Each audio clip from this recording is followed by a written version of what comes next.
Hey there, everybody. Pete Pardo here from Sea of Tranquillity. Welcome to another of many end of the year special programs here. We've got Steve Keeler and Nick Franco. And if you're wondering, oh, this must be a top 10 or top 20 releases of the year, because these two gentlemen join me every year, and that's exactly what we're doing again. So welcome, guys. And this is actually our favorite 10 albums of 2020. So most of you, if you saw the episode last week, myself and Stephen Reed gave our top 40 of the year. So this is more about letting these two guys talk about their 10 favorite releases, although I will reiterate my top 10 once again. So Steve, you're going to kick us off with your number 10 here today in this weird year called 2020. Still some good music came out this year, I think. There's definitely a lot of good music. And I tell you what, I discovered a lot of music this year. I think, Nick, we did a little bit about our top things on the Hudson Valley Squares a week or two ago. And and it was like, you had a lot of downtime this year. If you weren't totally curled up in a ball under your couch thinking the world was ending, you were able to, discover a lot of music. And everything for me, even discovering some stuff that I didn't know from even the oldies. I was doing some playlists, and this year I listened to a lot of music. I mean, a lot of bands did not put out their releases due to the COVID and record stores being closed and record plants not being operational. And the ones that were brave enough to come out and the ones that did come out, a lot of them, and especially in the spring, I mean, we had 2 months we almost don't remember where things were normal into mid-March, where there were some releases that came out in the beginning of the year that are kind of overlooked. And then you had some ones that were scheduled, because we had Brian Slagle on a couple episodes during the pandemic when we were doing some top 10 lists and stuff. And if it was set to come out, they were doing it. But so this one came out in November and kind of shocked everybody. And it's the new AC/DC. I like this record. Nothing strayed from the chorus. It sounds like AC/DC. Shot in the Dark, Witch's Spell, Demon Fire are some of the tracks I like on it. And Brian Johnson's back. I think that made a big difference to me, because you had the last album that came out, and I like that album too. But then you had the whole thing with Brian Johnson leaving the band, and you had Axl Rose being Brian Johnson for a while, and I didn't even go to that show. I had great tickets at the Garden for that. And I think it's almost like a comeback album with Brian's back. Brian sounds good. So number 10, check it out if you haven't.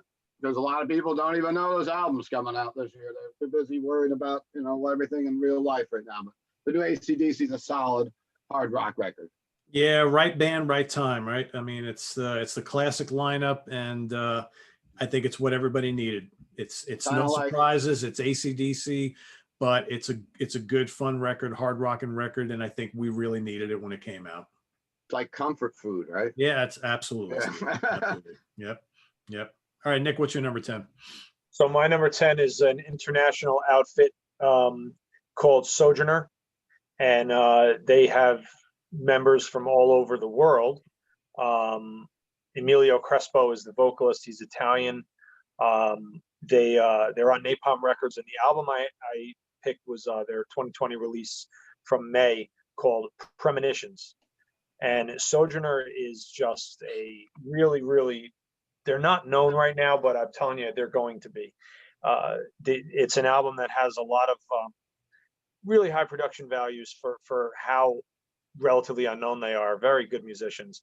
You got some female vocals, some death vocals, a little bit of prog, melodic black metal, I'd say, but not really black metal, but definitely something you would like. Both of you would really like. So you have a lot of melody, but you have a lot of harshness too, and definitely something that everybody should check out. Let me show you guys the cover. I don't have the physical copy, unfortunately, but it's beautiful. It's got this owl on the cover, sort of a Blind Guardian type feel. And they mix the clean female vocals with the harsh male vocals in a way that you will appreciate. Anybody into that classic melodic death metal will appreciate. So Sojourner, Premonitions, Napalm Records. Cool. Man, Napalm Records has so much different stuff. It's unbelievable. What a wide variety. Napalm is a really strong label. I think a lot of bands I follow with Napalm. So much stuff. Yeah. All right, my number 10 from Norway. Utgard by Enslaved. Woo! Great album. I can't think of an Enslaved album that's come out in the last decade that has not made my top 10 of the year. It's just, it's like automatic. If they, all right, they released an album, it's automatically getting in my top 10, and it always works out that way. This is another really strong one. It's got all the characteristics we love about this band, but it sounds different than the last one. And I think all their albums sound different from the one before it. That's what's so great about it. It's like you almost like you know what you're gonna get, but it doesn't quite sound like what they've done before, if that makes any sense. That is the hallmark of the band. That really, right? I mean, it's just the songs are memorable. They're heavy. They're kind of progressive as always. You got that kind of space rock, prog rock thing going on. Got a couple guys singing in the band, adds a little variety. Great guitar work, great keyboards. Just really good album. It's epic. I get to the point where I don't really know what more I can say about this band from album to album to album. It's like, all right, it's great, just like the last one, just like the one before that, just like the one before that. Just go out and get it. If you're not listening to Enslaved, you're really missing out. So back to Steve. And of course, you've got the new drummer on this album that is also doing a lot of the clean vocals, which is I didn't notice it that much because at first when I listened to it, I didn't really look into see like members or something, but I've watched some of their videos and the guy sings his heart out while he's rocking the kit back there. And it's a great album for sure. So number 9 for me is a band I discovered a couple of years ago. They actually played a rock fantasy show, I think at the Chance, if I'm not mistaken. I have pandemic brain, so anything can be mistaken. They're from Oakland, California, and they're one of the death metal band or death thrash, I guess, from that area, Necrot. And this is the album called Mortal. And I've got to meet these guys a couple times. I saw them on that tour, which was at Suffocation and in Despised Icon, Decrepit Birth, rather, a couple of years back. And then they were on the Decibel magazine tour with Cannibal Corpse and Immolation and Morbid Angel and Blood Incantation that year, which was a super bill. We got to see them a couple times and hung out with those guys. And check them out, Necrot. And like I said, it's kind of like in a death metal, but maybe very up tempo. And my number 9, Necrot from the Bay Area. Wasn't Origin at that show as well? Origin might have been, which one? The one with Suffo? Yeah. They might have been. Yeah, it was a big show. There was a lot of bands that night, if I remember correctly. And then we actually were hanging out with Suffocation with those guys, and they were like, they said, hey Steve, we need some stuff from the store. You want to come down Tuesday? It was like 2 days later. I think they played the Chance on a Sunday. I'm like, yeah, we'll go. Because I went to a million shows when we could, and brought the band down, some supplies from the store, and had another good time. I actually missed Necrot that night because they went on. We're at this weird club in Manhattan, and Necrot went on at like 5:30 in the afternoon or evening on a weeknight. That's really early. Yeah. I mean, no, that one wasn't Origin. I think it was Black Dahlia Murder. Black Dahlia Murder was. I don't remember. I remember Origin being on one of those bills. It sounds okay. Yeah. I don't know. Anyway, Nick, back to you. So my number 9, as I talked about to you once before, is from Birmingham, England, Benediction. Benediction. In October, they put out this album, Scriptures on Nuclear Blast. And I said it before, I mean, this album might wind up becoming like higher in my esteem as time goes on. Thrashy death metal with Dave Ingram back on vocals. Guy sounds so fucking good. It is vicious. It's in your face.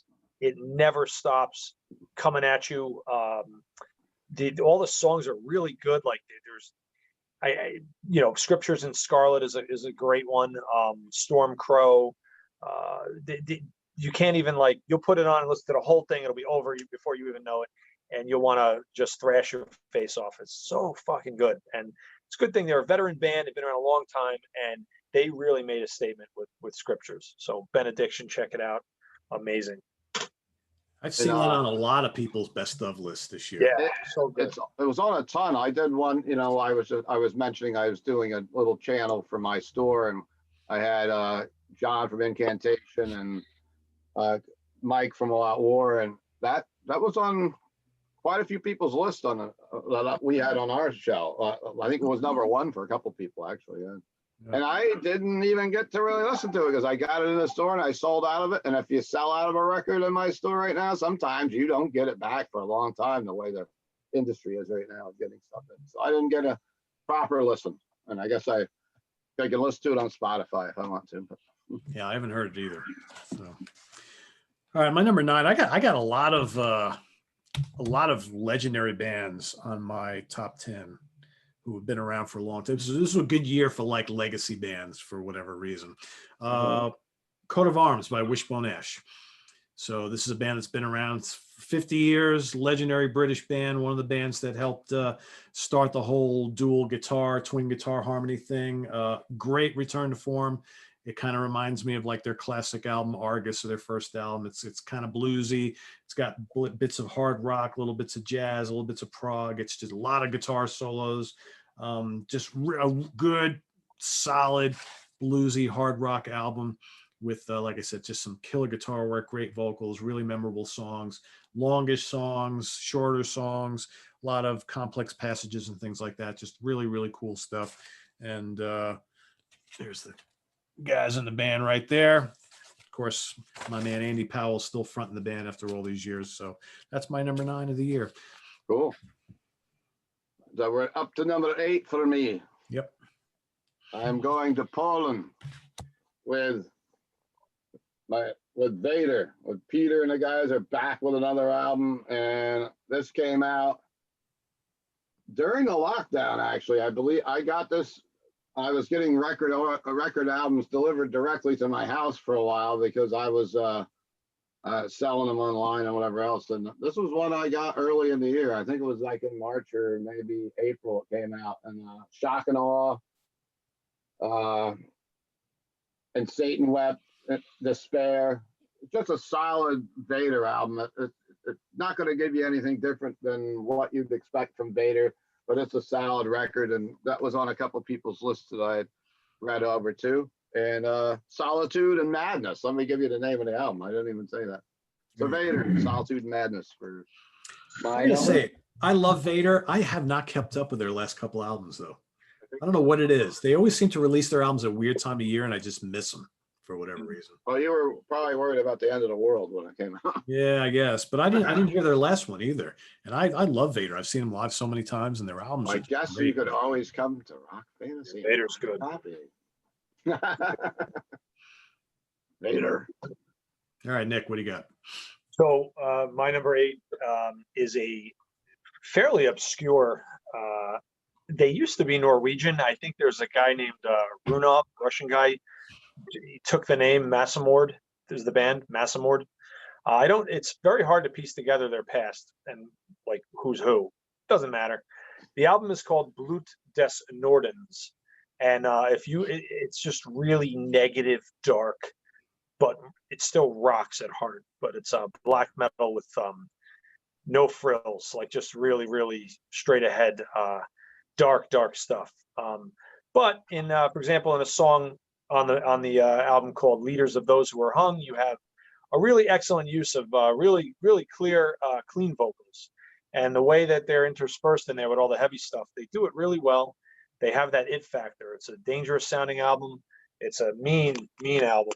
But I'll tell you right now, it's if you like some rock and black metal, very interesting cover. I'll say. Well, yeah, very little suggestive, right? But yeah, there's something. I mean, they only made 300 copies of this album, so it's like pretty underground stuff. But it's well done, and if you like dark music, Blut des Nordens, Blood of the North, it means. Massimored, definitely something to check out. That's a little less known. My number 8. So, and nobody knows about this, but generally speaking, after we record the Hudson Valley Squares show, we have a little like kind of instant message thread which we're all on Facebook. And right now it is like absolutely blowing up. So I guess Butch and Lynn are going back and forth, back and forth. Well, it keeps popping up on my computer, and I'm like, what are these two doing now? It's like it's constant. It hasn't stopped for like the last 5 minutes.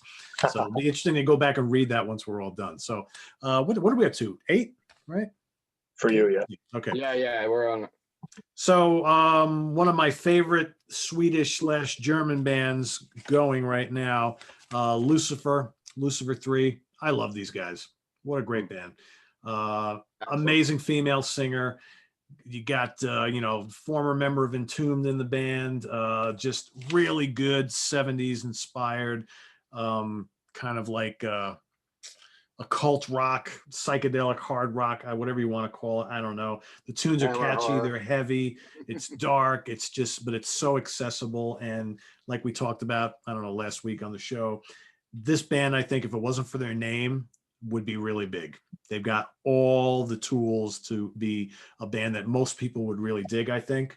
But man, that name Lucifer, it's not going to happen with that name, unfortunately. Not going to get him on K104. No, it's not. I personally don't care, but Yeah, neither do I. I mean, and I think they're the perfect soundtrack for like a Hammer horror film. Yeah, it's funny that some of the most popular music in the world is all about glorifying crime and abuse, of course. all this stuff. And meanwhile, the name Lucifer upsets people. Like, come on.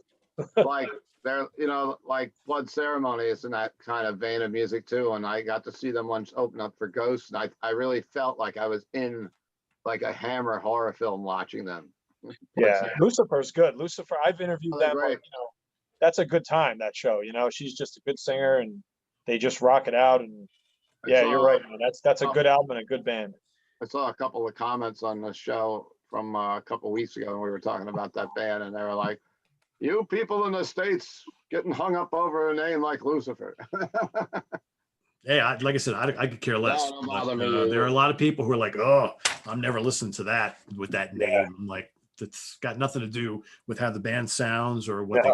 Yeah. But people are fickle that way. Anyway, back to you, Steve.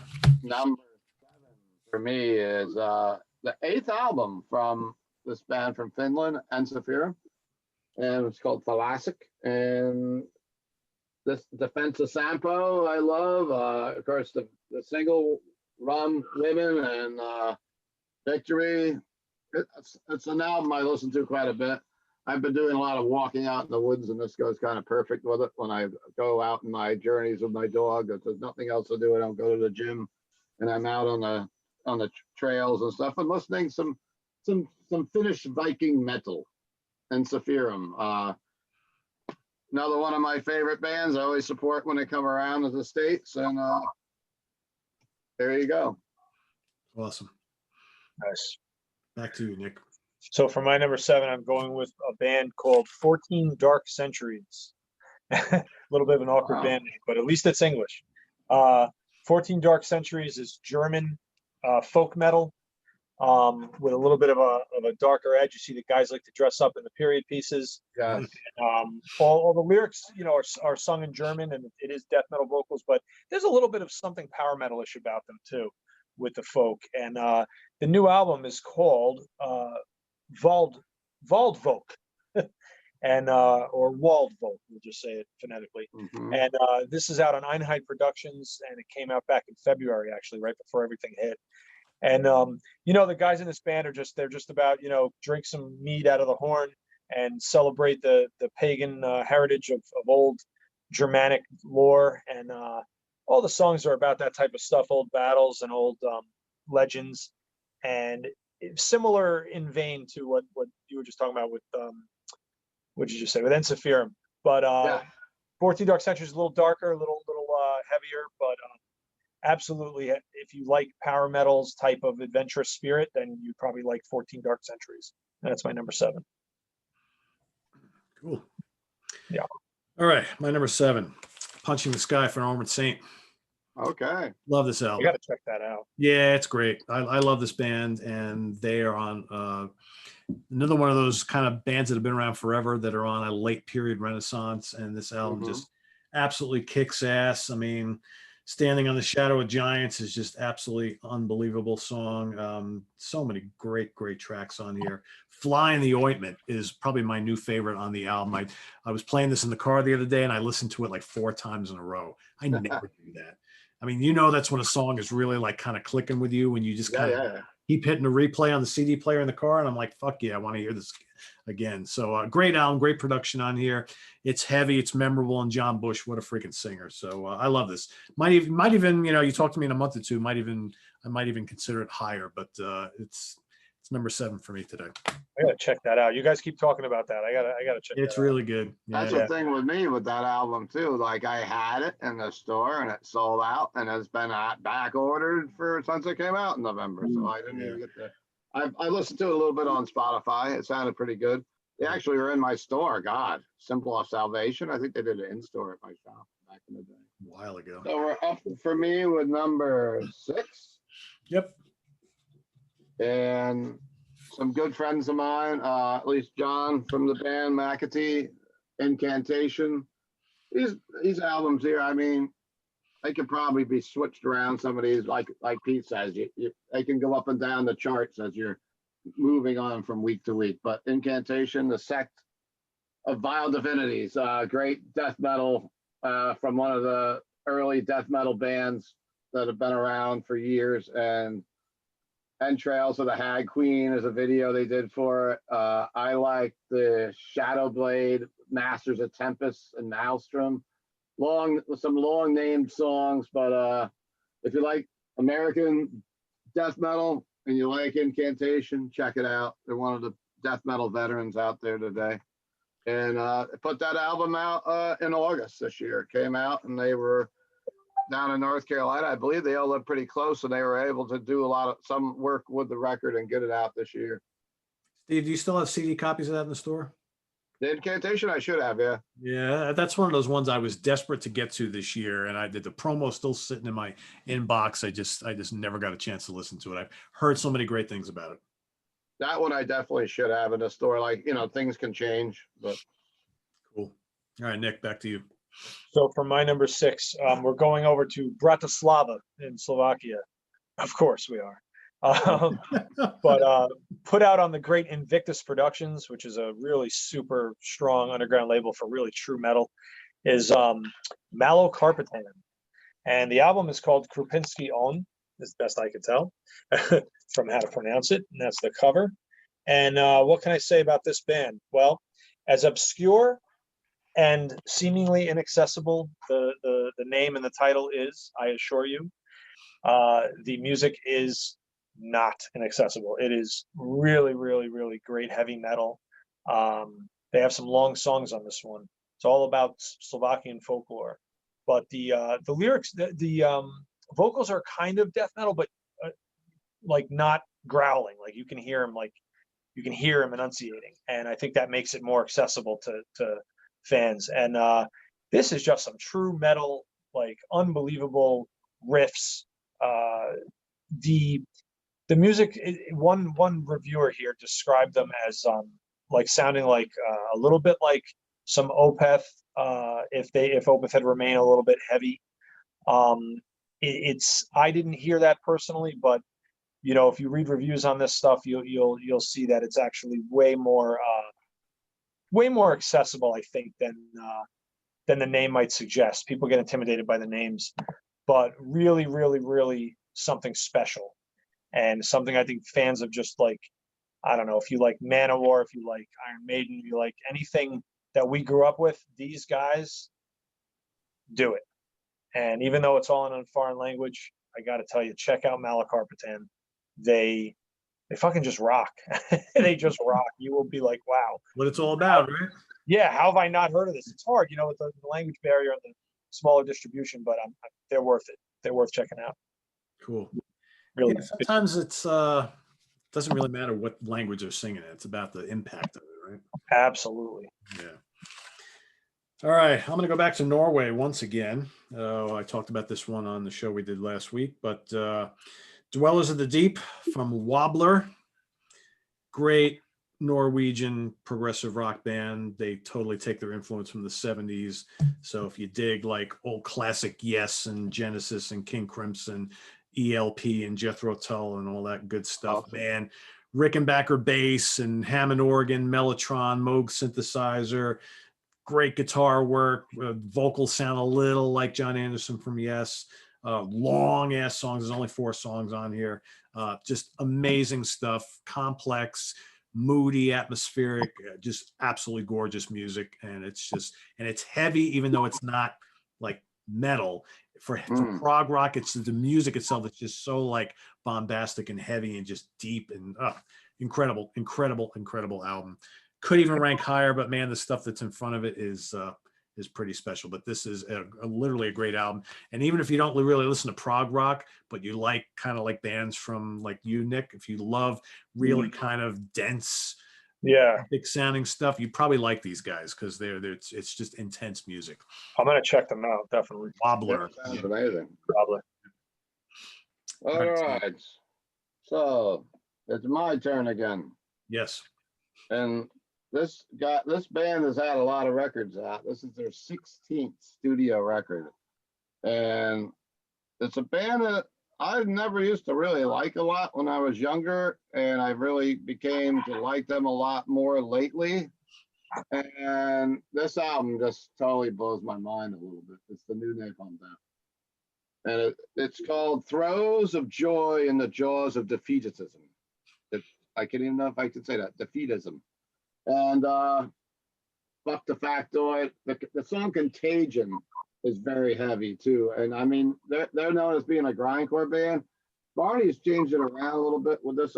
Like this album's been changed up a little bit, and there's a lot of different, something different than you expected from Napalm Death. And this is another one that I've seen popped up on a lot of band members' lists and whatnot, and pretty heavy. And like sometimes after the year we've been through, you got to put on something heavy like this, and that's to cleanse your ears through one. So I've been heavy stuff on my list. So Napalm Death. It says the new studio album with 12 songs seething with caustic evolution and unrelenting scope. I guess I can still read. But yeah, a lot of people have cited that as one of their favorites of the year. I've never been able to get into that band ever. But everybody's like, "You're crazy. Well, how can you not like Napalm Death?" I'm like, Yeah, I like them a lot. They've morphed into some. They've managed to remain really, really challenging, but gratifying to listen to throughout the years. Long career. Blood smeared vinyl. Yeah, it's pretty cool. That's pretty cool. All right, Nick, what do you got? So for my, what are we up to? What is this, 5? Cinco. We are going to Finland. Finnish black metal is one of the best black metal scenes in the world, and one of the leading dark lights in that is the band Horna. And Horna on World Terror Committee has put out their full-length Kuolimen Kirjo, and once again in Finnish. But this stuff is really, really dark. There you see the hand coming out of the ground here. Beautiful cover. Horna is definitely not your father's black metal. They are serious business, and I think there's something in it though for fans of more accessible metal, because it's not just like a wall of sound. They write really excellent enunciated guitar riffs, and the songs are actually quite melodic and mid-paced. And if you like the screaming harsh vocals, obviously you have to like that to be able to like this. But I will say with Kuolimen Kirjo, Horna once again laying down the gauntlet of black metal in Finland. It's melodic, but it's dark, and it'll rock your freaking head off. Right, very heavy band. Yeah. Oh yeah. Yes. Speaking of heavy bands, Titans of Creation, Testament. I love this band.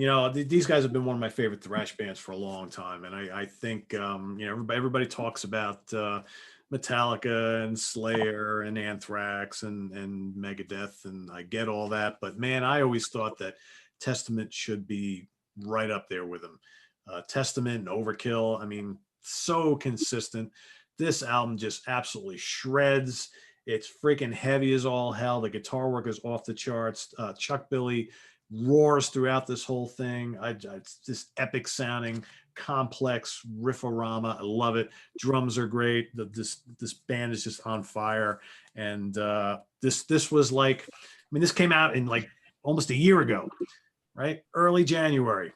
And I remember when I got this, I'm like, it was right at the beginning of the year. And I remember actually, it came out during the in March, I believe. You sure, Steve? I thought it came out in January. It came out really early.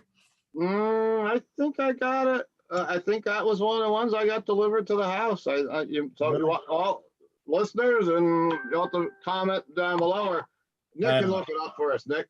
Well, April 3rd, 2020. April. Why did I think that came out in January? You might have had an advance copy. Oh yeah, I forget it. Okay, yeah. Maybe you got the advance. Yeah, that's probably why. That's probably why. I mean, yeah. But I remember like when it came out, I was like, this is going to be my favorite thrash album of the year, and I don't know what else is coming, but it's going to be hard to beat this. And at the end of the year, I'm saying it again, it was the best thrash album of the year. So great production. Oh yeah, it's just Gene Hoagland on drums. Hoagland is it's just and their lineup is so good right now. I mean, this is like the best Testament lineup of all time. It's just, man, just so good. So good. And they bring it live every time. Chuck's so good. Oh yeah. They do. All right, Steve, back to you, number 4.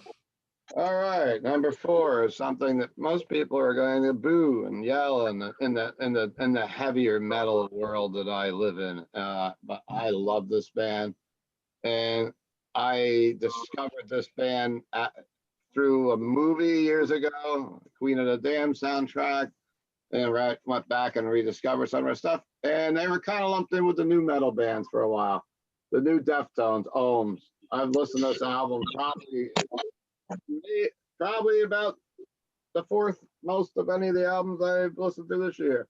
But I think it's a strong album. It's probably got one of the worst album covers though. Sorry, Chino, but it's just, I don't know. Is that the Joker? I don't know what it is on the front, but it's not like a one you, oh wow, I got to get the shirt from that album cover. I don't know if that's going to happen, but it's certainly not the Eyes of Alice Cooper. I'll tell you that much. Genesis era. It's kind of does like Alice Cooper, doesn't it? I got my Alice Cooper blacklight poster over here. But yeah, I dig it. I mean, I dig their vibe, and one of the strong albums that came out this year, Deftones. And people are going, oh my God, Keeler picked Deftones over death metal. He's a poser. They ripped my shirt off if I was in the Bay Area in the 80s. Right?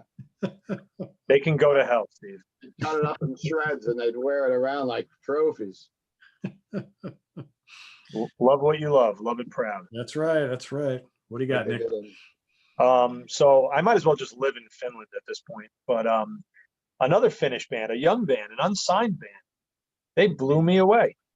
If you like anything like Fintroll, but with a little bit more, maybe a little bit more blackened metal into it, you got to check out Norhen.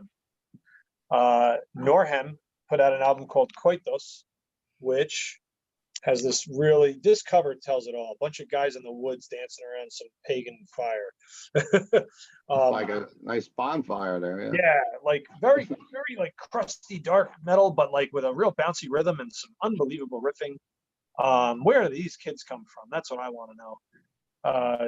I don't even know who's in the band. I mean, I don't know these guys from Adam. They give like initials. The singer's named Valthor, so there you go. But just really they've got some clean vocals mixed in, just real folky rhythms. If you like stuff like Ensiferum and to some extent Fintroll, this is like kind of like the next layer underneath, I guess you could say. But one thing you can rest assured is these guys, they know their way around their instruments. So you're talking about some really strong songs, and I don't know where these kids come from out there. They must they must go to school for the music or something, because they're really, really something else. So if you want to check out something new, you got to find them online, I guess, because they don't even have a record label, but they should. They're called Norhen. Check them out. Koitos. Cool. So for a band that's pretty new and not signed, and we'll go to a band that's been around for 3 years, something like that. Deep Purple's Whoosh.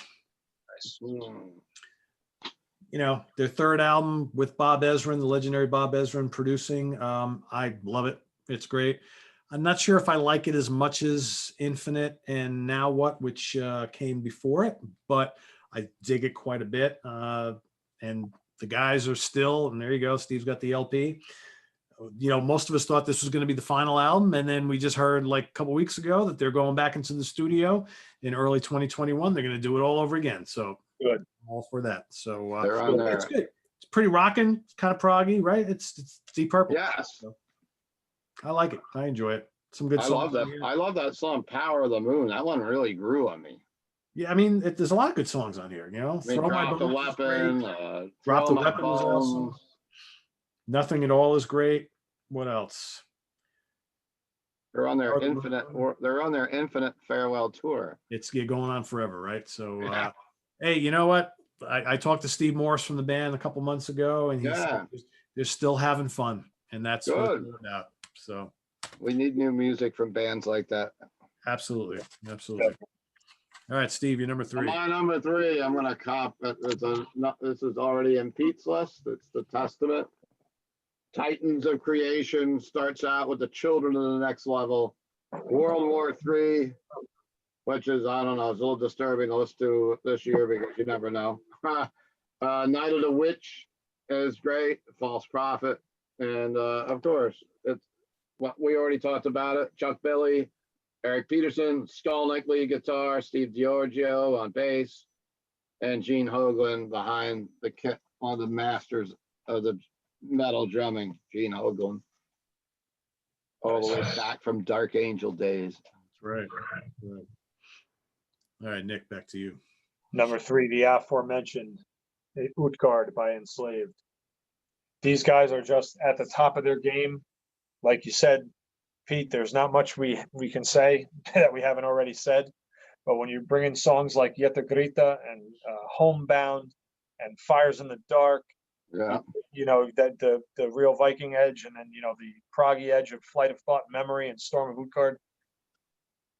I don't even know what to say anymore with this goddamn band. They just they're going from strength to strength, from all the way from Bergen, Norway, Prague, death metal, Viking metal, black metal, all in one. Enslaved, Utgard, amazing. My number 3. And that came out in October, actually. And originally it was supposed to come out in the spring, and then they bumped it because of COVID. And I was like, yeah, come on, put it out. I want to hear it. I don't want to wait till fall. God, yeah. Alive still. Yep. But yeah. We had a couple of them like that, where like they were supposed to come out early in the year. Like, no, we're not doing it. We're sitting home doing nothing. Get us the music already, you know? Yeah. All right, Steve, back to you. Number 3. Number 3 for me. Oh, actually, I'm sorry. Did we forget? Oh, yeah, Pete's got to go. Sorry. We've been on it. We've been on this for a few hours tonight. I know, right? All right.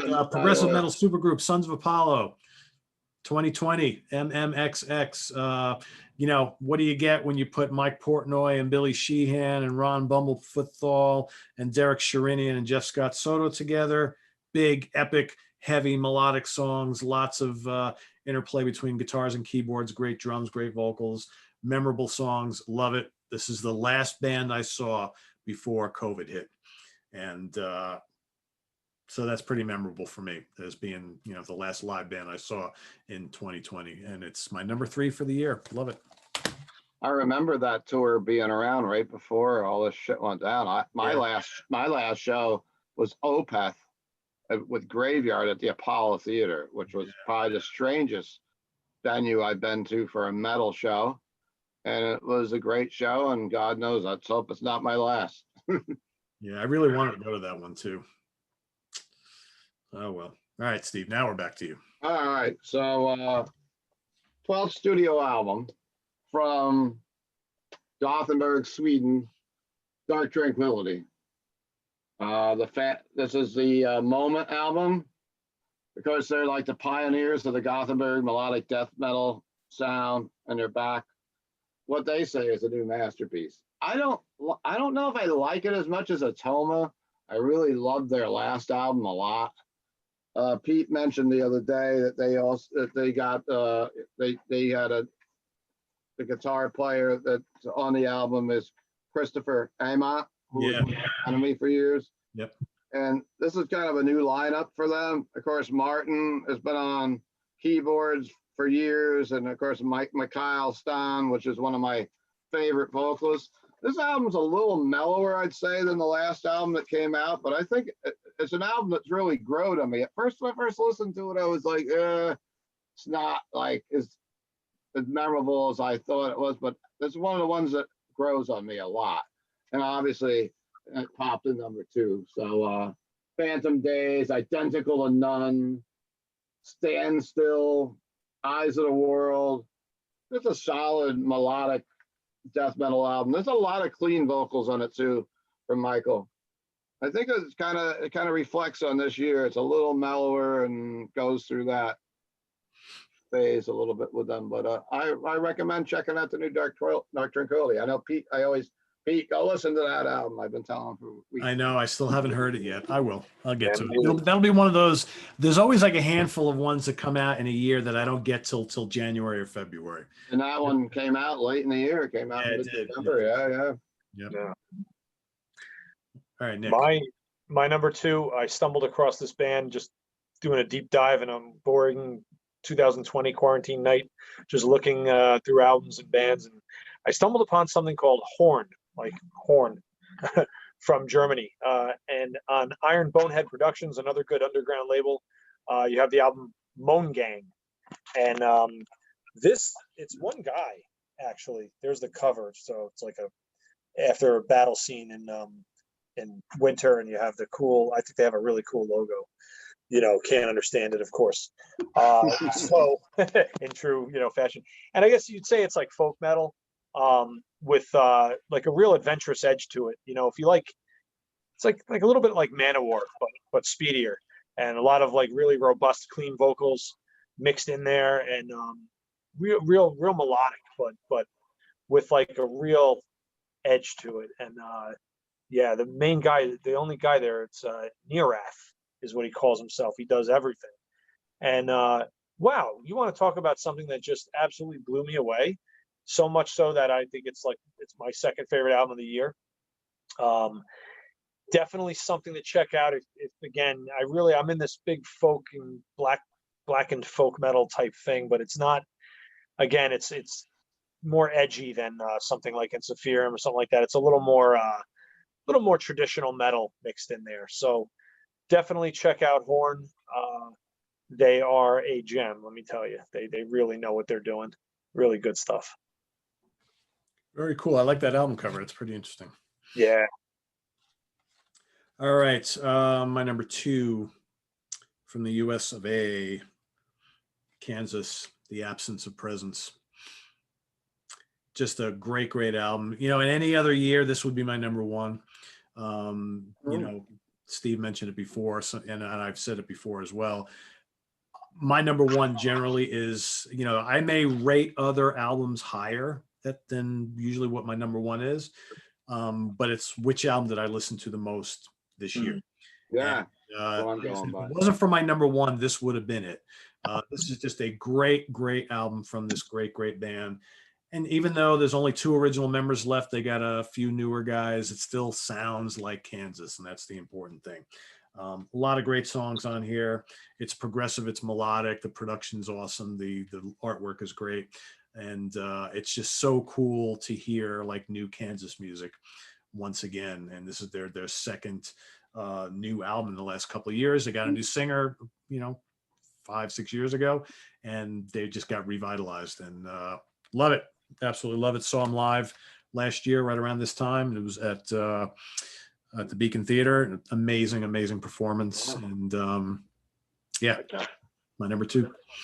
I got to see Kansas a couple of years ago. They were at the Paramount right here in Middletown. Yep, we were both there. Yep. Yeah.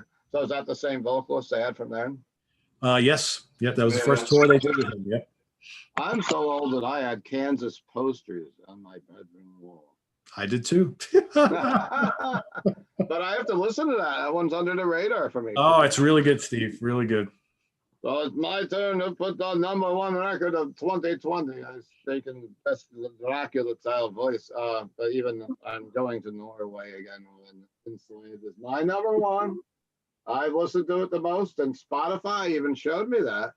And they have that end of the year thing. It's like Enslaved, listen to most, song, listen to most, Enslaved. And obviously it was my choice for my walks I do and my hikes, and I listen to a lot of Enslaved. Enslaved is my number one. So Enslaved pulled a triple. They got on all three of us for the top 10. That's right. That's right. That's right. We've done that before too. Yeah. I think we know what my number one album is because we had a nice laugh about it on the last week's episode of the Hudson Valley Squares. We got to get Butch on for a minute. Yeah. Best album that I've heard this year is by the Finnish band Havakruunu. Yeah, the album is Jonio Suomen Sota. And I think I can say it now because I had to practice it. Say it. I was going to say, you're saying it a little differently than you did last week. Yeah, and I'll say it differently next week. Looks like two like kings are fighting. Yeah, and that's exactly what the atmosphere is. I mean, you want to say that it comes from the black metal scene, but they pay tribute to black metal, but they're more than the sum of their parts, and just such atmosphere, epic scale, fast and aggressive, but a catchiness to them that is just empowering, powerful, epic choruses, like these. It sounds like 25 people are singing in a giant opera hall, but then the music is super aggressive with the fast drumming. But then they rock it out, and they have solos and melodic parts that you feel like you're listening to like old Priest or Maiden. So again, they're probably pretty young. I think they've been around since 2005, but oh my goodness, it came out on Nature Mocked Productions and an underground label. Havakruunu, everybody. My favorite album of 2020, hands down. I'll have to check it out. Yes. And a lot of viewers on last week's show chimed in also. Yeah, they did. Yeah, they're incredible. We proved Butch wrong on that one. There was people like that. It wasn't just Nick in his fantasy world. In my fantasy world, yeah. Of Finland. Maybe you go to Finland on the weekend still. I love Finland so much. Suomi. Pete Pardo. All right, my number one. So for those of you who watched my show last week, everybody knows what this is. But again, this is the album that I played the most this year, even though it did come out later in the year than my number two. It's a return from a legacy band who have been around. They've always been touring, but they haven't released a new album in like a million years, it seems. And they came back with this one. I guess it was the right time. And it's on Frontiers Records. The Symbol Remains from Blue Oyster Cult. I listen to it still. I'm listening to it all the time. And I like it because it's got all the qualities that a classic BOC album always had. It's got the heavy songs. It's got the kind of poppy songs. It's got the kind of psychedelic songs, some more straight rock stuff. I mean, That Was Me is bone crunching heavy. The Alchemist is just this evil, heavy song. You got the catchy stuff like Florida Man and Box in My Head. Tainted Blood is heavy yet catchy. Edge of the World is heavy. I mean, Nightmare Epiphany is so memorable. The Machine is kind of cool. The lyrics are very relevant to what's going on today. And I like the fact that they've got the multiple singers. As always, you got Buck Dharma, Eric Bloom, Richie Castellano, just classy, really good stuff. 14 tracks, about an hour. It's a little on the long side, but I don't mind it with this album for whatever reason. So this is the album I played the most this year. My number one of the year. I'm so happy to have these guys back putting out new music. It's an incredible album, and I love it too. And that song Tainted Blood, man. Oh, Tainted Blood is amazing. That has become one of my favorites on the album. It's really, really good. Yeah. So good. Yeah. It's just fantastic stuff. It rocks, it's catchy, it's adventurous. It's everything you want from BOC, right? Damn right. Yeah. It's a good album. Yeah. So there you have it, everybody. Our top 10 albums. I think you guys got a couple honorable mentions you want to throw out there? People were raving on Blue Oyster Cult so much. When I first listened to it, I was like, really? I don't know. I'm not hearing this. I remember I reached out to Pete. I was like, well, you listen to it more. I said, yeah, all right. Yeah, I got some honorables. Just outside of the top 10 for me was Leaves Eyes from Germany with The Last Viking. German symphonic Viking metal. And there's a picture of them. There they are. Strong So, out. my 11, and then of course the Great Catatonia, which usually would be higher up on my list, but I don't know. I didn't get that into it as much as I should have. Probably will climb after the Deep Purple, which we've talked about, the Sodom, and the Sirathungal. That's my mentions for tonight, with Sinister hiding in the back. My mentions would be like Blue Oyster Cult, Fin Troll, Necrophobic, the Finnish band And Oceans. I'd say Naglfar, Sodom, and Ulver. Ulver is more like they've turned into like synth new wave kind of 80s stuff. Really good. And probably also High Spirits, which Ryan mentioned, which is a really good power metal. There's the Naglfar. Yeah, Naglfar Surkoff, really. You know good. what? I haven't opened that one. I gotta listen to it. So. Oh, it's good. Good business. I remember seeing them at the Chance years ago, and that guy he'd sing and he would look into your soul. That guy was. It was like Chris Allen, I think, was where I was hiding behind Chris. I was like, yeah, that guy's like, look.